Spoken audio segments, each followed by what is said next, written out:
He stopped her for no reason. He accused her of lying.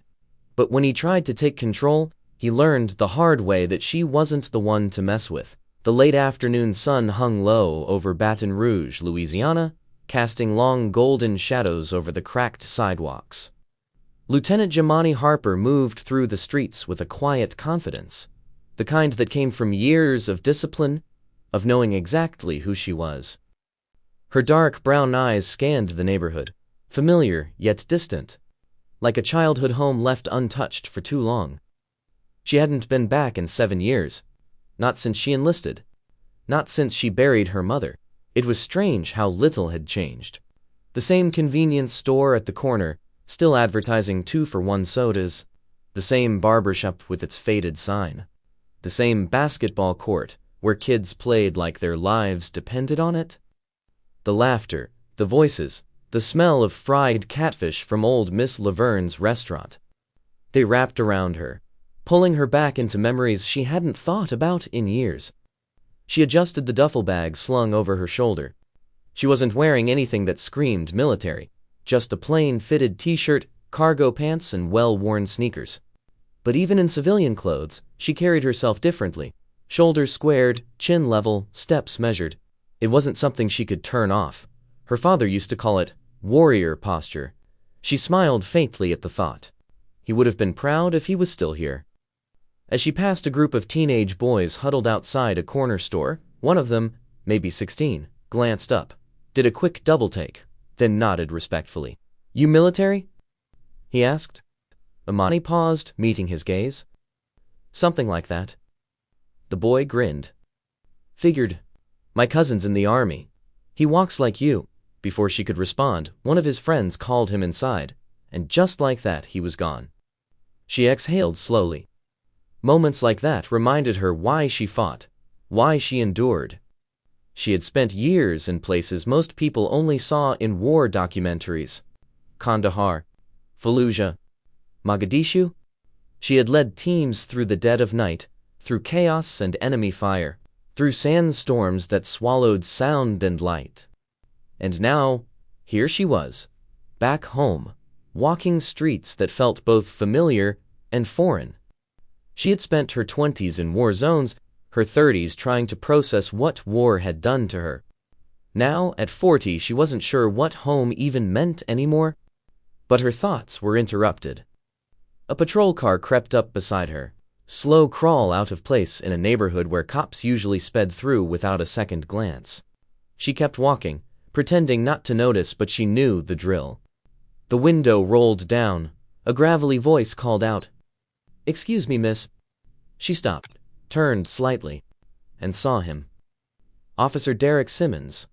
White, mid-40s, crew-cut, thick arms, and the kind of smirk that said he enjoyed this a little too much.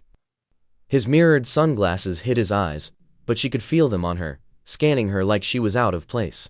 "Mind telling me what you're doing around here?" he asked. Imani stared at him for a beat, her expression unreadable. She had encountered men like him before, men who saw a confident black woman and mistook it for a challenge. She shifted the strap of her duffel bag.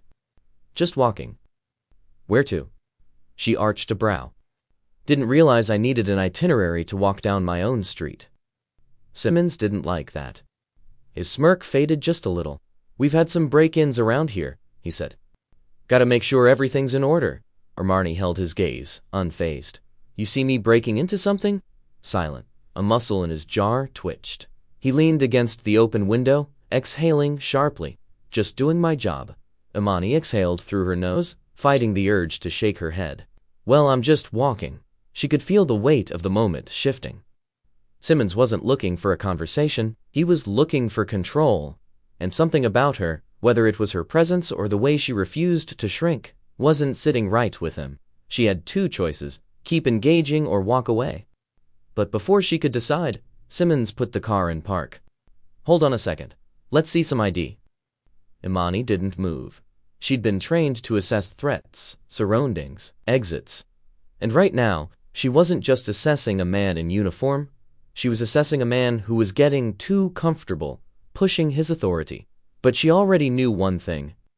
This wasn't over. The street was quiet. save for the distant hum of traffic and the occasional chatter from a nearby store. But in this moment, none of that mattered. The tension between Imani and Officer Derek Simmons was thick, hanging in the air like a storm waiting to break. She didn't move. She didn't flinch. "ID," Simmons repeated, this time with less patience. Imani glanced at his hands, his right thumb casually resting near the latch of his holster. A silent warning, intentional or not. She could feel the heat of eyes on her. A few people had noticed the stop. Some slowed their steps, watching, waiting. She reached into her pocket slowly, keeping her movements measured, pulled out her military ID and held it up. Didn't hand it over. Simmons squinted at it, then back at her. "Military, huh?" His tone was unreadable, but Imani had encountered men like him before. The kind who saw a woman like her and decided the uniform wasn't enough. The rank wasn't enough. "Where exactly do you serve?" "I don't answer unnecessary questions," she said calmly. Simmons exhaled through his nose, lips pressing together. "That's so." He snatched the ID from her hand before she could react, turning it over between his fingers. A smug smirk crept onto his face. "Navy SEALs," he read aloud, dragging out the words like they were some kind of joke. "That's cute." A flicker of heat passed through Imani's chest. Not anger. Annoyance. The same kind she'd felt 100 times before, in rooms filled with men who assumed she didn't belong. "Return it." Her voice was firm. Controlled. Simmons studied her, head tilting slightly, like he was trying to decide whether she was worth the trouble. "You know, I've been on the force for 20 years. Seen all kinds of people come through this neighborhood." He paused. "Never met a woman Navy SEAL before. You sure this isn't a fake?" The insult was so blatant, so ridiculous, that Imani almost laughed. "You can run it through your system," she said flatly. "You'll find out soon enough." But that wasn't what Simmons wanted. He wanted a reaction. He turned the card over again, lips curling as if he had already decided she was lying. "You expect me to believe you've been out there fighting for this country. Please, a shift." A small one, but Imani caught it. The people watching, their curiosity was changing. It wasn't just a traffic stop anymore. It was something else now. A young woman stood on the sidewalk, phone in her hand, recording. She wasn't hiding it. She wanted Simmons to see. That was the thing about power. It changed depending on who was watching. Simmons noticed. His shoulders squared slightly, his stance shifting. "You got a problem?" he asked the woman. She didn't answer, just kept recording. Imani, still standing perfectly still, smirked just a little. Now Simmons was the one under a microscope. He flicked his gaze back to her, his jaw clenching. "I don't appreciate people trying to make a show out of me doing my job. Then stop putting on a show," Imani said. A flash of something dark passed through his expression. He stepped closer. Just an inch. But it was enough. A deliberate move. A challenge. Imani didn't budge. "I don't know who you think you are," Simmons said, voice low. "But out here, I make the calls." Her smile was subtle, just enough to let him know he was making a mistake. "You sure about that?" Simmons' grip tightened on her ID. And then he did exactly what she expected. He reached for her wrist. Bad idea? The moment Derek Simmons' fingers brushed Imani's wrist, she moved, fast, precise, calculated. Her arm shifted just enough to break his grip before it even fully formed. Not aggressively, not in a way that could be mistaken for an attack. Just enough to show control. Simmons' eyes flickered with surprise. He hadn't expected that. The crowd watching grew larger. The woman with the phone recording took a step forward. A man across the street folded his arms, shaking his head. A couple by a food truck had stopped eating entirely. All eyes were on them. Imani let a breath slip through her nose, steadying herself. Her training had drilled restraint into her bones. Discipline first. Always. "That's assault, Harper." Simmons' voice carried too much confidence. Like he thought those words alone gave him power. Imani barely blinked. "No, it's called avoiding unnecessary contact." His expression darkened. "You think this is a joke?" She tilted her head slightly. Do I look like I'm laughing? A flicker of frustration passed over his face. Simmons had expected submission, cooperation at the very least. Instead, he was getting resistance wrapped in calm, unshakable composure. He didn't like it. His hand moved toward his radio. Dispatch, I need backup. Backup for what? Imani cut in smoothly. Simmons' mouth pressed into a thin line. For an uncooperative suspect. A scoff from the crowd. Someone muttered, "This is some bull," before catching themselves. The woman with the phone spoke up. "Uncooperative. You're the only one getting loud." Simmons' ears burned red, but he didn't turn toward her. He was too locked in now, too deep in his own pride. Imani could see it. She'd been in enough tense situations to recognize a man at a breaking point. Simmons wasn't going to back down, not now, not with so many eyes on him. She had to choose her next words carefully. "Officer Simmons," she said, her tone measured. "You're making a mistake." His nostrils flared. "No. You made the mistake when you decided you could walk away from me." He took a step closer. One step too many. "Turn around. Hands behind your back." Imani inhaled slowly. She could feel the shift in energy. The moment was spiraling. She knew where this was headed. Simmons wanted to make an example out of her. He wanted her in cuffs. Not because she had done anything wrong, but because she hadn't obeyed him the way he expected. And that she could not allow. The crowd sensed it, too. A murmur rolled through them. People were moving their phones up higher. The air grew thick with unspoken tension. Imani could feel her pulse steadying, her instincts sharpening. She had three choices. Let him cuff her, give in, allow herself to be treated like a criminal in front of the entire neighborhood. Not an option. Run. Force a chase. Even worse, stop this before it escalates into something neither of them could come back from. She chose the third. "Simmons," she said, her voice calm but firm, "if you put those cuffs on me, you're going to regret it." His smirk returned, but this time it was forced. That a threat? Imani's eyes never wavered. "No, it's a fact." But Simmons had already made up his mind. His hand dropped to his belt. And that was the last mistake he made that day. The moment Simmons reached for his cuffs, Imani moved. Fast, smooth, intentional. Before his fingers could even brush the metal, she pivoted. A simple shift of her stance. A calculated redirection. One step forward, one step to the side. Nothing more, but it was enough. Simmons' balance wavered. His eyes widened for just a fraction of a second as he realized he wasn't in control anymore. Imani didn't attack. She didn't need to. All she did was remove herself from his grasp in a way that was so seamless, so precise, that Simmons looked ridiculous. To the crowd, it must have seemed like he was fumbling, stumbling over his own feet. And that was worse than any punch. The gasps from the bystanders confirmed it. "Damn, she slipped right out of that," someone muttered. The young woman with the phone zoomed in, her expression unreadable. Simmons' face flushed crimson.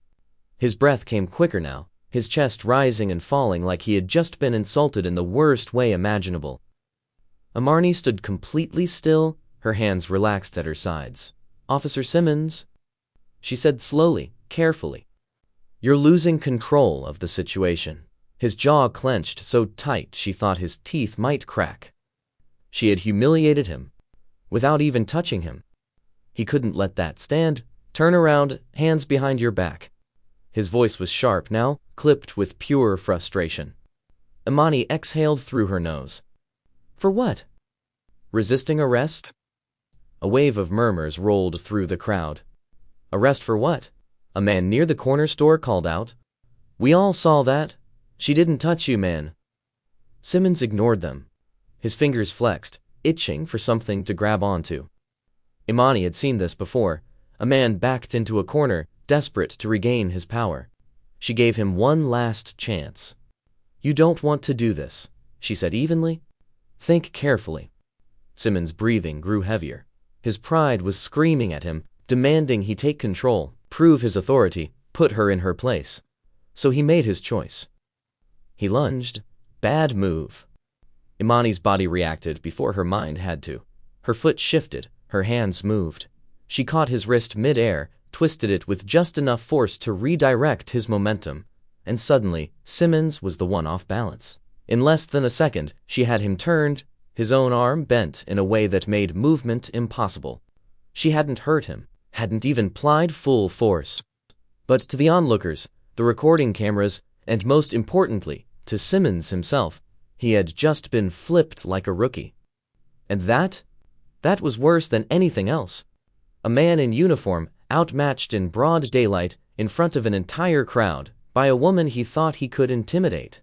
Silence. Simmons' breath came hard and uneven, his body stiff in shock. Imani held him there for just a second longer, long enough for him to understand. Then she let go. Simmons stumbled forward before catching himself, his arms flailing for just a second, just long enough for every phone camera to capture it. The crowd erupted. "Oh, no way! She just flipped his—" The woman courting shook her head, grinning. "Now, I got every second of that." Simmons' hands curled into fists. His entire body radiated pure humiliation. Imani stayed completely calm. "Are we done?" she asked, voice steady. Simmons didn't answer. Couldn't answer. Then a new voice cut through the air. "What the hell is going on here?" A second patrol car had just pulled up. Sergeant William Burke. Older, more experienced. And from the way his eyes flickered between them, he already knew something had gone very wrong. Sergeant William Burke stepped out of his patrol car with calculated authority. His sharp blue eyes flicked between Simmons, face red, hands clenched, breathing heavy, and Armani, standing calm and unshaken in the middle of the street. But it wasn't just them anymore. The entire block was watching. Phones were up. Conversations had stopped. People weren't just bystanders anymore. They were witnesses. Burke exhaled sharply. He already knew what happened. Still, he turned to Simmons first. "Officer Simmons, explain." Simmons' jaw worked, but no words came out immediately. He was too deep in his own humiliation, too rattled by the fact that he had just been flipped in broad daylight. Imani could see the battle happening inside his head. He wanted to lie, to twist the story in his favor, to make himself the victim. But then Burke's gaze swept over the cameras recording, the murmurs of the crowd, the unmistakable stain of public embarrassment already spreading. And Simmons knew. There was no way out of this. She resisted. He said finally, his voice low, strained, wouldn't comply. Got aggressive. A scoff came from the young woman still filming. "That's a lie, and we all saw it." Burke didn't acknowledge her. But Imani caught the tightness in his expression. He wasn't buying it either. He turned to Imani. "Is that what happened?" She didn't rush her answer. Didn't need to. "He stopped me for no reason. Asked for my ID. I gave it to him. Then he accused me of lying about who I am." She paused just long enough for the weight of her words to settle. "When I refused to let him put cuffs on me for nothing, he reached for me. I stopped him." Burke exhaled slowly. He was assessing, calculating. He knew the optics of this. A white cop, a black woman, a crowd watching with phones up, a power struggle that had gone way too far. And then his eyes landed on the ID still clutched in Simmons' hand. His expression shifted. Recognition, then realization, then regret. "Lieutenant Harper," Simmons' entire body went still. The moment her rank left Burke's mouth, it was over. The murmurs in the crowd grew louder. Simmons' face paled, his posture stiffening. Imani didn't blink, didn't smirk, didn't gloat. She just waited. Burke's voice was quieter now, but sharper. "You're a Navy SEAL?" "Yes, sir." Silence. Burke's gaze flicked back to Simmons. "You knew that." Simmons' fingers twitched around the ID. Burke didn't wait for an excuse. He turned to the crowd.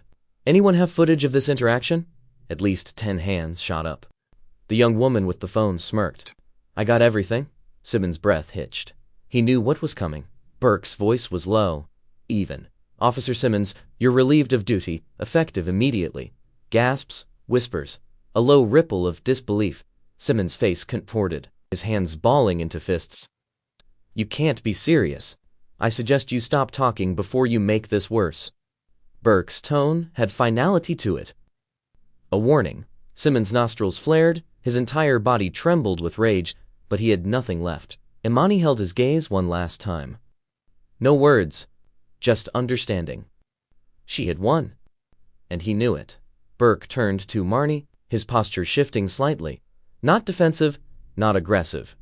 Respectful. Lieutenant Harper, do you wish to press charges? The air stilled. Simmons froze, his breath shallow. The crowd leaned in, waiting. Imani let the question settle, let the weight of it hang over Simmons like a final judgment. And then she exhaled. No, a ripple of surprise through the crowd. Simmons stared at her, stunned. Burke studied her for a long moment. You sure? Imani nodded.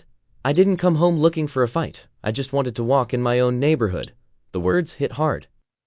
Burke sighed, rubbing the bridge of his nose. Understood. What happens to him now? She asked. Burke didn't sugarcoat it. Internal review. Likely suspension, maybe works. Simmons looked sick. Imani didn't react. It wasn't her concern anymore. She turned to leave. But then Simmons did something no one expected. He spoke. Why? His voice was quiet, stiff. Why not press charges? Imani stopped, turned back just enough to meet his eyes. Her answer was simple. Because I already taught you the lesson you needed to learn. And with that, she walked away. Imani walked down the sidewalk, shoulders squared, steps steady. She didn't need to turn around to know that every eye in the crowd followed her departure. Somewhere behind her, Simmons still stood her, his entire career crumbling around him. A voice from the crowd cut through the silence. That's what happens when you mess with the wrong one. A few quiet chuckles, some murmurs. The tension was lifting, shifting into something else. A moment people wouldn't forget. Burke didn't move for a few seconds, his eyes locked on Simmons. Go home, Officer Simmons. Simmons didn't argue. He just turned stiffly, making his way back to his squad car, his hands tight by his sides. The cameras followed him. His humiliation was now public record. The moment the door slammed shut behind him, Burke exhaled and turned to the crowd. Show's over, folks. Some people left, but others lingered, still murmuring. The young woman with the phone gave Burke a hard stare before lowering her camera. He'll be back on duty in a few weeks, won't he? She asked, unimpressed. Burke didn't answer. He knew better than to make promises. Just send the footage in, he said before heading back to his car. Imani kept walking, but she wasn't aimless. She wasn't the type to get rattled. Not anymore. Years of training, deployments, and high-pressure missions had built something inside her that couldn't be easily shaken. But that didn't mean she was numb. As she passed the storefront, she caught her reflection in the glass. Same stance, same confidence. But something deep in her chest still burned. It wasn't anger, it was frustration. Not just at Simmons, not just at this one encounter, but at the fact that it never really ended. She had faced worse than him overseas. But there was something about having to fight the same battles at home that left a weight in her stomach. Her father's voice rang in her ears. Pick your fights. Win the ones that matter. She had won this one, but how many more would there be? She kept walking, pushing the thought aside. Inside the police station, the fallout had already begun. Burke sat at his desk, the weight of the situation sinking in. The footage had already been submitted. The precinct would have no choice but to review it. And Simmons? He was done. Maybe not officially, maybe not immediately, but his reputation wouldn't recover. His authority had been publicly shattered, and that was something no badge could fix. Burke sighed, rubbing his temples. He had known Simmons had a problem, had ignored the signs. But now it was on record, and the city was watching. Imani sat on the back steps of her father's old house, the worn wooden planks creaking slightly beneath her. The air was warm, thick with the scent of cut grass, and the distant sizzle of something frying in a neighbor's kitchen. She let her shoulders relax for the first time all day. She was home. But what did that even mean anymore? Her hands rested on her knees, fingers absently tracing the seams of her cargo pants. She'd spent years fighting battles overseas, defending a country that still couldn't always see her for what she was. And today had been a reminder of that. The screen door behind her creaked open. "You always sit like that when you're thinking." She didn't have to turn to know the voice. Uncle Ray. He stepped onto the porch, lowering himself onto the steps beside her, broad shoulders, gray at his temples. A man who had seen his own share of fights, just not the kind with bullets. He set a bottle of iced tea beside her, then popped his open with a quiet hiss. For a moment, they just sat there. Then Ray exhaled through his nose. "So, you made the news." Imani huffed a small, dry chuckle. "Wasn't planning on it." Ray shook his head. "Never are. But trouble finds us anyway." She picked up the bottle, rolling the condensation between her fingers. "Wasn't trouble?" He side-eyed her. "Wasn't peace, either." She didn't answer right away, because he wasn't wrong. Imani had been trained to engage enemies, to neutralize threats, to walk into danger and come out the other side. But what about battles like today? The ones that weren't fought with fists or weapons, but with perception, power, and prejudice. She tilted the bottle back, letting the cold tea wash away the dryness in her throat. Ray watched her for a beat. Then he leaned forward, forearms resting on his knees. "You handled yourself well, girl." She nodded slowly. "Did what I had to." Ray gave a small chuckle. "Just like your father." That made her smile. Her father had always taught her that strength wasn't just about fighting. It was about knowing when not to. Simmons will feel this for a long time. Ray's tone was thoughtful. But more than that, a lot of people saw what happened today, and they'll remember it. Imani turned the bottle in her hands. "Does it ever change anything?" she asked. "Or do we just keep fighting the same fight? Over and over?" Ray sighed, rubbing a hand over his beard. "You're asking the wrong question." She glanced at him. He tapped his bottle against his knee. "The question isn't whether it changes everything. It's whether it changes something." Imani let that sink in, because he was right. She hadn't walked away from today changing the world. But maybe she'd changed something. Maybe some kid in that crowd saw what happened and realized he didn't have to shrink when authority got in his face. Maybe some other officer saw it and thought twice about pulling the same stunt. Maybe even Simmons, though she doubted it, would take a long, hard look at himself. And that was enough for now. Ray nudged her with his elbow. "So what now?" She exhaled, setting her bottle down. "I keep walking." His grin was small, but full of pride. "That's my girl." Sometimes the real fight isn't about winning or losing. It's about standing your ground, even when the world tells you to step aside. It's about showing up, speaking up, and refusing to shrink. Because even if you don't change everything, you might change something. And sometimes that's enough to start the shift. Like, share, subscribe, keep the conversation going. Because these stories matter.